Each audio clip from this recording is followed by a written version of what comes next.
السلام علیکم۔ میں آپ کو سنا رہی ہوں انسپکٹر احمد یار خان کی ایک اور کرائم سٹوری جس کا نام ہے عجیب لڑکی۔ میں نے اسے بہلانے کی کوشش کی لیکن وہ اور زیادہ رونے لگی۔ وجہ پوچھی لیکن اس نے جیسے میری بات سنی ہی نہ ہو۔ اس کی حالت بگڑتی ہی گئی۔ شام کو اس کے بھائی سدھیر جی آئے تو اس کی یہ حالت دیکھ کر ڈاکٹر کو لے آئے۔ ڈاکٹر نے انجیکشن تو نہیں دیا، دوائیاں دی تھی۔ اب کمل یہ دوائیاں لیتی ہے اور زیادہ وقت سوئی رہتی ہے۔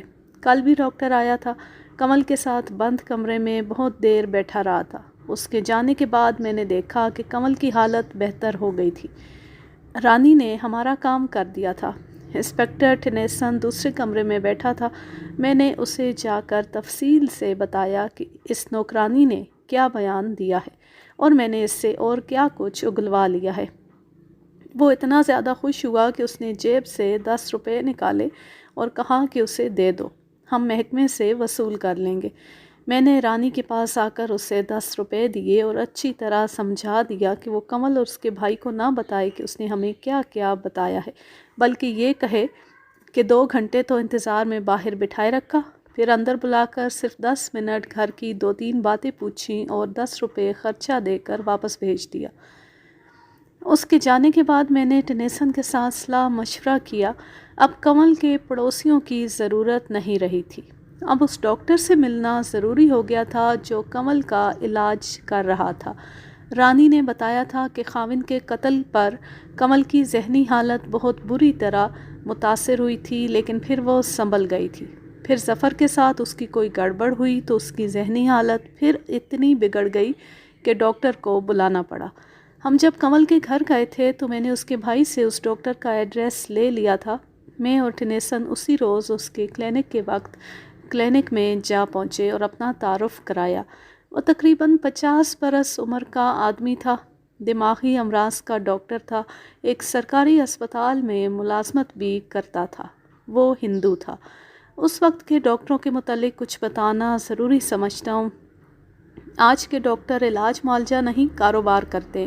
اس وقت کے ڈاکٹر صحیح معنوں میں مسیحا تھے۔ ان کے دلوں میں انسانوں کی ہمدردی تھی اور اپنے پیشے کے تقدس کا خیال رکھتے تھے۔ آج کل دماغی امراض کے ڈاکٹر مریض سے صرف اتنا سنتے ہیں کہ اسے کوئی ذہنی تکلیف ہے، یہ نہیں پوچھتے کہ اس تکلیف کا باعث کیا ہے، ذرا سی بھی تحقیقات نہیں کرتے اور ذہنی سکون کی گولیاں دے دیتے ہیں۔ ہمارے وقتوں کے ذہنی امراض کے ڈاکٹروں کا انداز کچھ اور ہوتا تھا۔ پولیس کی طرح بیماری کی بڑی محنت سے تفتیش کرتے تھے۔ ذہنی سکون کی گولیاں تو وہ کسی ایسے ذہنی مریض کو دیتے تھے جو بے قابو ہو جاتا تھا۔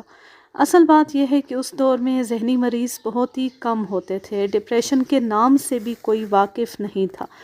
آج کل تو ہر تیسرا آدمی ڈپریشن کا مریض ہے۔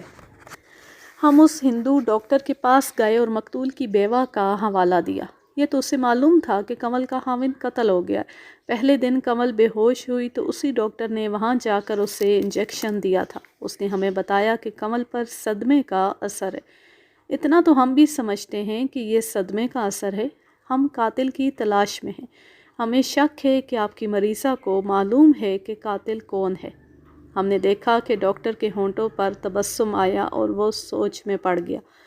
کل پرسوں کمل کے ساتھ آپ کی بڑی لمبی گفتگو ہوئی ہے۔ اس کے بعد وہ خاصی بہتر ہو گئی تھی۔ ہمیں یہ بھی شک ہے کہ قاتل مسلمان ہے۔ اس قاتل کو زیادہ دیر آزاد نہیں رہنا چاہیے۔ مجھے معلوم تھا کہ مسلمان کا لفظ سن کر ہی یہ ہندو بچھو کی طرح ڈنک کھڑا کر لے گا۔ مریضہ کے ضمیر پر جرم کا بوجھ ہے۔ میں نے خود اس سے پوچھا تھا، خاوند کی موت کا صدمہ تو ہے ہی، ہندو عورت کے لیے یہ صدمہ دوہرا ہوتا ہے، وہ اس طرح کہ اسے ساری عمر بیوہ رہنا ہوتا ہے۔ لیکن اس مریضہ کو میں نے کریدا تو پتہ چلا کہ وہ کوئی ایسا کام کر بیٹھی ہے جو اسے نہیں کرنا چاہیے تھا۔ کیا آپ نے محسوس نہیں کیا کہ اس نے اپنے خاوند کو قتل کروایا ہے؟ آپ تجربہ کار سائیکیٹرسٹ ہیں اور ایک ذمہ دار ڈاکٹر ہیں۔ مجھے آپ سے صرف یہ توقع ہے کہ آپ ہمارے ساتھ تعاون کریں گے۔ میں تعاون سے انکار نہیں کر رہا، میں سوچ رہا ہوں کہ آپ کو کس طرح سمجھاؤں کہ مریضہ کی ذہنی کیفیت کیا ہے۔ یہ انسانی فطرت کا عجیب سا مظاہرہ ہے جو بہت کم دیکھنے میں آتا ہے۔ یا یوں کہنا چاہیے کہ بہت کم لوگ اپنی اس قسم کی ذہنی حالت کا اظہار کرتے ہیں۔ اس نے ڈاکٹری زبان میں بڑی لمبی بات کی۔ میں یہ سارا تجزیہ پیش نہیں کر سکتا۔ اس نے کہا کہ یہ مریضہ اپنے خاوند کی موت اور اپنے آشنا کے درمیان اس طرح پس رہی ہے جیسے چکی کے دو پتھروں میں دانہ آ جاتا ہے۔ وہ دونوں کو زندہ دیکھنا چاہتی تھی، لیکن اس کے آشنا نے اس کے خاوند کو درمیان سے اٹھا دیا۔ اس سے اس کی ذہنی حالت پاگل پن تک جا پہنچی۔ کیا اس نے بتایا ہے کہ اس کا آشنا کون ہے؟ نہیں، میں نے پوچھا بھی نہیں۔ یہ بھی خیال رکھیں کہ کوئی انسان اس طرح اقبال جرم نہیں کیا کرتا۔ یہ اس دوائی کا اثر تھا جو میں نے اسے دی تھی۔ کیا آپ ہماری مدد کریں گے؟ یہ دوائی اسے پھر دیں۔ میرا خیال ہے اس دوائی کی ضرورت نہیں ہوگی۔ آپ اس کے پاس چلے جائیں۔ آپ اکیلے جائیں تو زیادہ بہتر ہے۔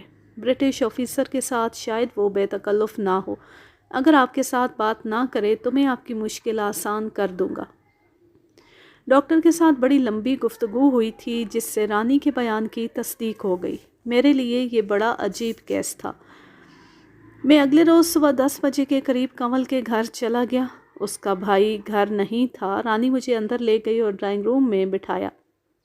میں نے پہلی بار کنول کو دیکھا۔ ہر لحاظ سے خوبصورت لڑکی تھی۔ اس کے چہرے پر اداسی کا گہرا تاثر تھا اور اس کی چال مریضوں جیسی تھی۔ اور ڈرائنگ روم میں داخل ہوئی تو میں اٹھ کھڑا ہوا۔ آپ پولیس انسپکٹر ہیں؟ آپ یہاں آئے تھے؟ بھائی نے مجھے جگایا نہیں۔ میں نے ہی آپ کے بھائی کو روک دیا تھا۔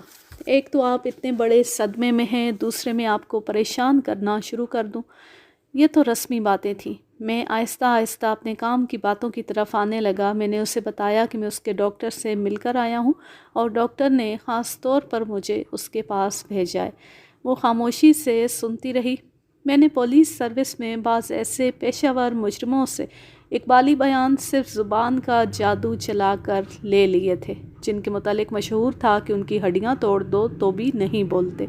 میں نے ان کے جسموں کو ہاتھ نہیں لگایا تھا، لیکن اس لڑکی سے راز کی بات اگلوانا مجھے ناممکن نظر آ رہا تھا۔ میں وہ ساری باتیں نہیں لکھ سکتا جو میں نے اس کے ساتھ کی تھیں۔ بہت لمبی گفتگو تھی۔ یہ ذہن میں رکھیں کہ میرے انداز میں ہمدردی تھی، اپنائیت اور بے تکلفی تھی۔ بہرحال یہ میرے لیے بڑا ہی سخت امتحان تھا۔ اس کی ذہنی حالت بہت ہی کمزور ہو چکی تھی۔ میں نے جب اس کی اس کمزوری کو بھانپ لیا تو میں نے پیار پیار میں سیدھی باتیں شروع کر دیں۔ مثلاً میں نے ایک بات یہ کہی، اس میں ذرا سا بھی شبہ نہیں رہا کہ آپ قاتل کو جانتی ہیں۔ قاتل کو جاننا اور پولیس سے چھپائے رکھنا جرم ہے۔ آپ کو اس جرم میں گرفتار کیا جا سکتا ہے۔ مجھے مشورہ دینے والا کوئی نہیں، اس نے کہا۔ میرا دماغ اتنا کمزور ہو گیا ہے کہ میں کوئی فیصلہ نہیں کر سکتی۔ مجھے بتاؤ کنول، بھول جاؤ کہ میں پولیس آفیسر ہوں۔ مجھے اپنا ہمدرد ہندوستانی سمجھو۔ اپنے آپ کو نہ جلاؤ۔ بتا دو۔ ایک بات یاد رکھو کنول، یہ مشہور ہوتا چلا جا رہا ہے کہ کنول نے اپنے خاوند کو خود مروایا ہے۔ میں یہ بھی جانتا ہوں کہ وہ مسلمان ہے اور وہ آرمی آفیسر ہے۔ یہ بھی مشہور ہو گیا ہے کہ تم مجھ سے شادی کر لو گی، اسی لیے تم نے اپنے خاوند کو اس کے ہاتھوں مروایا ہے۔ میں نہیں، وہ میرے ساتھ شادی کرنا چاہتا ہے۔ میں اس کے ساتھ شادی نہیں کروں گی۔ اس کا نام ظفر ہے نا؟ ہاں، ظفر، وہ کیپٹن ہے۔ میں اسے گرفتار کرانا چاہتی ہوں۔ اس کے یہ الفاظ سن کر میں اس کے سوا اور کوئی رائے نہیں دے سکتا تھا کہ یہ لڑکی دماغی توازن کھو بیٹھی ہے۔ میں آج بھی یہی کہتا ہوں کہ یہ ان دوائیوں کے اثرات تھے جو ڈاکٹر اسے دے رہا تھا۔ شعوری طور پر وہ بیدار نہیں تھی، اس کا ذہن لاشعور بیدار تھا۔ گناہ اور گناہوں کے اعتراف ذہن لاشعور میں پوشیدہ ہوتے ہیں۔ کوئی نشہ جب شعور کو سلا دیتا ہے تو انسان کا ذہن لاشعور اپنے دروازے کھول دیتا ہے۔ وہ جب ہوش میں آتا ہے، یعنی جب اس کا شعوری ذہن بیدار ہوتا ہے، تو اسے بالکل یاد نہیں رہتا کہ وہ نشے میں کیا باتیں کرتا رہا ہے۔ کنول نے اپنی اور ظفر کی محبت کا قصہ شروع کر دیا۔ اس وقت وہ کالج میں 3rd ایئر میں پڑھتی تھی، ظفر 4th ایئر میں تھا۔ کالج ایک ہی تھا، وہیں ان کی محبت شروع ہوئی تھی اور یہ محبت پاک نہیں تھی۔ ظفر نے BA پاس کیا تو اسے فوج میں کمیشن مل گئی۔ یہاں میں یہ بتانا بھی ضروری سمجھتا ہوں کہ جنگ عظیم میں انگریزوں کو روپے پیسے کی ضرورت تھی۔ انہوں نے چندہ اکٹھا کرنے کے لیے وار فنڈ کا اجرا کیا تھا۔ ہندوستان کے جاگیرداروں، ہندو سیٹھوں اور بڑے ٹھیکیداروں نے اتنا زیادہ چندہ دیا تھا کہ انگریز حیران رہ گئے۔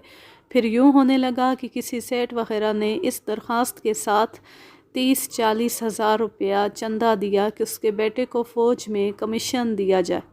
اس طرح انڈین آرمی میں افسروں کی یہ نسل شامل ہو گئی جسے عام زبان میں وار فنڈ لیفٹین کہتے تھے۔ انہیں چند مہینوں کی ٹریننگ دے کر یونٹوں میں بھیج دیا جاتا تھا۔ بعض باپ مزید چندہ دے کر بیٹے کو کسی ہیڈ کوارٹر میں بھجوا دیتے تھے جہاں محاذ پر جانے کا امکان نہیں ہوتا تھا۔ ظفر اسی نسل کا کیپٹن تھا۔ اس کا باپ دلی کے نواں کا رہنے والا جاگیردار تھا۔ اس نے سپلائی کور کے ہیڈ کوارٹر میں ظفر کی پوسٹنگ کروا لی تھی۔ اس طرح ظفر اور کمل کی ملاقاتیں پھر سے شروع ہو گئیں۔ کمل کو وہ کہتا رہتا تھا کہ وہ اس کے ساتھ شادی کرنا چاہتا ہے اور وہ مسلمان ہو جائے۔ کمل اسے وعدے پر ٹالتی رہتی تھی۔ پھر کمل کی شادی ہو گئی۔ شاید پڑھنے والے یقین نہ کریں لیکن یہ کمل کا اپنا بیان تھا کہ شادی کے بعد کمل نے اپنے خاوند کو صرف اس لیے اس کے ماں باپ سے الگ کر لیا تھا کہ ظفر کے ساتھ ملنے ملانے کا سلسلہ جاری رہے۔ کمل کی نوکرانی نے مجھے سنایا تھا کہ فلیٹ میں آتے ہی کمل نے ظفر کو رات کو بلایا تھا۔ کمل کا خاوند 2-3 دنوں کے لیے چلا گیا تھا۔ کمل نے گلاب اور موتیے کے ہار منگوائے تھے جو اس نے بیڈ روم میں سجائے تھے۔ اس نے ظفر کے ساتھ اس کمرے میں ہنی مون منایا تھا اور ظفر سے کہا تھا کہ تم میرے اصلی خاوند ہو۔ ظفر نے کمل سے ضد شروع کر دی کہ وہ اس کے ساتھ بھاگ چلے اور مسلمان ہو کر اس کے ساتھ شادی کر لے۔ کمل نے اسے کہیں کہہ دیا کہ وہ مہندر کے ساتھ شادی کر کے پچھتا رہی ہے لیکن جب تک وہ زندہ ہے اس سے آزاد نہیں ہو سکتی۔ کمل نے مجھے بتایا کہ اس نے ظفر سے کہا تھا کہ وہ بیوی جس کسی کی بھی بنا دی گئی وہ کچھ نہیں کہے گی لیکن دلی طور پر دوستی ظفر کے ساتھ رکھے گی۔ میرا خیال ہے کہ کمل کی خوبصورتی اور اس کی زندہ دلانہ فطرت ایسا طلسم تھا کہ ظفر اس کے پیچھے پاگل ہو گیا تھا۔ ایک وجہ یہ بھی تھی کہ ظفر بہت امیر باپ کا بگڑا ہوا بیٹا تھا اور بے وقوف بھی تھا۔ مہندر قتل ہو گیا تو کمل کو ذرا بھی شبہ نہ ہوا کہ قاتل ظفر ہے۔ قتل کے بعد ظفر اس سے 3-4 بار ملا اور اسے اپنے ساتھ بھاگ جانے کو اکساتا رہا لیکن کمل اسے کہتی رہی کہ ابھی غائب ہو گئے تو ہم پر قتل کا الزام لگ جائے گا۔ آخری ملاقات میں ظفر اسے بتا بیٹھا کہ اسی نے اس کے خاوند کو قتل کیا ہے۔ یہ سننا تھا کہ کمل بگڑ گئی۔ اس نے ایک بار بھی ظفر سے نہیں کہا تھا کہ وہ مہندر کو قتل کر دے۔ میں اپنے خاوند کے ساتھ خوش تھی۔ وہ میرا غلام بنا ہوا تھا، میرے اشاروں پر ناچتا تھا، مگر ظفر نے مجھے بیوہ کر دیا۔ میں نے ظفر کو گھر سے نکال دیا۔ آپ کہیں گے کہ تمہارے سامنے بڑا اچھا راستہ تھا، مسلمان ہو جاتی اور ظفر کے ساتھ شادی کر لیتی، لیکن میرے دل کی آواز کچھ اور تھی۔ میں نے اس پر عمل کیا۔ یہ تمہارا ذاتی معاملہ ہے کمل۔ میں ویسے پوچھ رہا ہوں، کیا ظفر کو سزائے موت یا عمر قید دلوا کر تمہیں خوشی ہوگی؟ نہیں، یہ میرے لیے اتنا ہی بڑا صدمہ ہے جتنا اپنے خاوند کی موت کا ہے۔ کیا تم کورٹ میں یہ بیان دو گی؟ اگر میں نے کورٹ میں بیان نہ دینا ہوتا تو آپ کو یہ راز کیوں بتاتی؟ میں یہی بیان دوں گی۔ اسی روز ہم ظفر کے ہیڈ کوارٹر میں جا پہنچے اور کمانڈنٹ سے ملے۔ وہ انگریز کرنل تھا۔ اس سے یہ واردات سنائی تو اس نے بھی کہا کہ عجیب لڑکی ہے۔ اس نے یہ بھی کہا کہ یہ لڑکی دماغی طور پر صحیح معلوم نہیں ہوتی۔ کرنل نے کیپٹن ظفر کو اپنے دفتر میں بلا لیا اور ہمارے حوالے کر دیا۔ ہم اسے اپنے ساتھ لے آئے۔ کیپٹن ظفر، تمہارے لیے صرف ایک راستہ رہ گیا ہے، اقبال جرم کر لو۔ ہمارے پاس شہادت مکمل ہے۔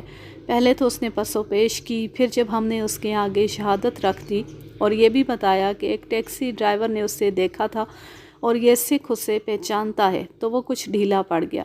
ہم نے ٹیکسی ڈرائیور کو بلا کر ظفر کا چہرہ دکھا دیا تاکہ عدالت میں وہ کہہ سکے کہ اس نے ظفر کو سرکاری موٹر سائیکل پر آتے دیکھا، مقتول پر گولیاں چلاتے بھی دیکھا تھا۔ ظفر چونکہ امیر باپ کا بیٹا تھا اس لیے وہ سمجھتا تھا کہ دولت سے ہر چیز خریدی جا سکتی ہے۔ اس کی کپتانی بھی خریدا ہوا عہدہ تھا۔ اس کے باپ نے قیمت وار فنڈ کو ادا کی تھی۔ اب ہم نے اس کے آگے قتل کا الزام اور شہادت رکھ دی تو عقل سے اپنی وکالت کرنے کے بجائے اس نے رشوت پیش کی۔ اس نے کہا کہ میں بلینک چیک دستخط کر کے دے دوں گا جتنی مرضی ہے رقم لکھ لینا۔ حقیقت یہ تھی کہ اس کے خلاف شہادت کمزور تھی، لیکن وہ یہ نہ سمجھ سکا۔ رشوت پیش کرنے کا مطلب ہوتا ہے اقبال جرم۔ ہم نے اسے حوالات میں بند کر دیا اور شہادتیں اکٹھی کرنے لگے۔ اس کے ہیڈ کوارٹر سے شہادت مل گئی کہ وہ واردات کی رات سرکاری فوجی موٹر سائیکل لے گیا تھا۔ رجسٹر پر اس کے دستخط موجود تھے۔ رجسٹر میں موٹر سائیکل کی واپسی کا وقت بھی درج تھا۔ 38 بور کا ریوالور اس کا اپنا تھا، اس کا لائسنس تھا۔ فوج میں ذاتی ہتھیار مثلاً ریوالور یا شکاری بندوق اپنے پاس نہیں رکھے جاتے، یہ آرمری میں رکھے جاتے ہیں اور ریکارڈ پر ہوتے ہیں۔ مالک اپنا اسلحہ لے جائے تو رجسٹر پر دستخط کر کے لے جاتا ہے، واپسی پر پھر رجسٹر پر لکھا جاتا ہے۔ ہم نے ریکارڈ دیکھا تو واردات والے دن ظفر اپنا ریوالور لے گیا تھا اور اگلے روز رجسٹر میں واپسی لکھی ہوئی تھی۔ ریکارڈ میں پہلے 24 گولیاں تھیں، واپس 22 گولیاں کی گئیں۔ ہم نے موٹر سائیکل، ریوالور، گولیاں اور ریکارڈ کی کاپیاں قبضے میں لے لی۔ ہمارے پاس 2 بڑے مضبوط اور قیمتی گواہ تھے، ایک تھی کنول اور دوسری اس کی نوکرانی۔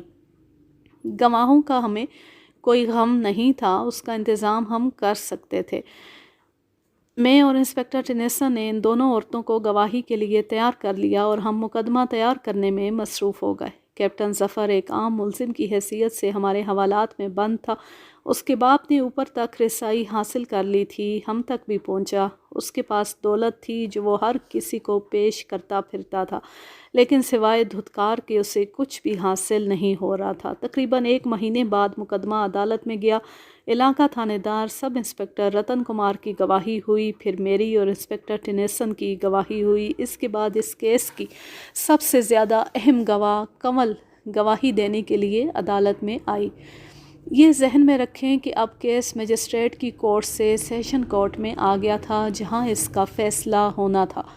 پبلک پراسیکیوٹر کنول سے گواہی دلوانے لگا تو کنول نے کچھ اور ہی حرکتیں اور باتیں شروع کر دیں۔ جج نے اسے وارننگ دی کہ وہ سیشن کورٹ میں کھڑی ہے اور قتل کے کیس کی گواہ ہے، لیکن کنول نے ہنسنا شروع کر دیا۔ اس نے جو حرکتیں اور باتیں کی وہ بہت ہی لمبی ہیں۔ مثال کے طور پر ایک بات سناتا ہوں۔ پبلک پراسیکیوٹر نے اسے کہا کہ آپ کا خاوند قتل ہو گیا تھا۔ کنول نے جواب دیا کہ میرے 2 خاوند تھے، ایک قتل ہو گیا ہے اور دوسرا یہ ہے۔ اپیل دائر ہوئی۔ ہائی کورٹ نے صرف اتنی مہربانی کی کہ سزائے موت عمر قید میں تبدیل کر دی۔ تقریباً 2.5 سال بعد پاکستان معرض وجود میں آ گیا۔ ظفر کا خاندان چونکہ انگریز نواز تھا، بلکہ میں انہیں ہندو نواز بھی کہوں گا، اس خاندان میں سے کوئی ایک بھی فرد پاکستان نہیں آیا تھا۔ کنول کے متعلق کیس ختم ہونے کے 1.5-2 مہینے بعد ہی پتہ چل گیا تھا کہ اسے آگرہ کے پاگل خانے میں بھیج دیا گیا تھا۔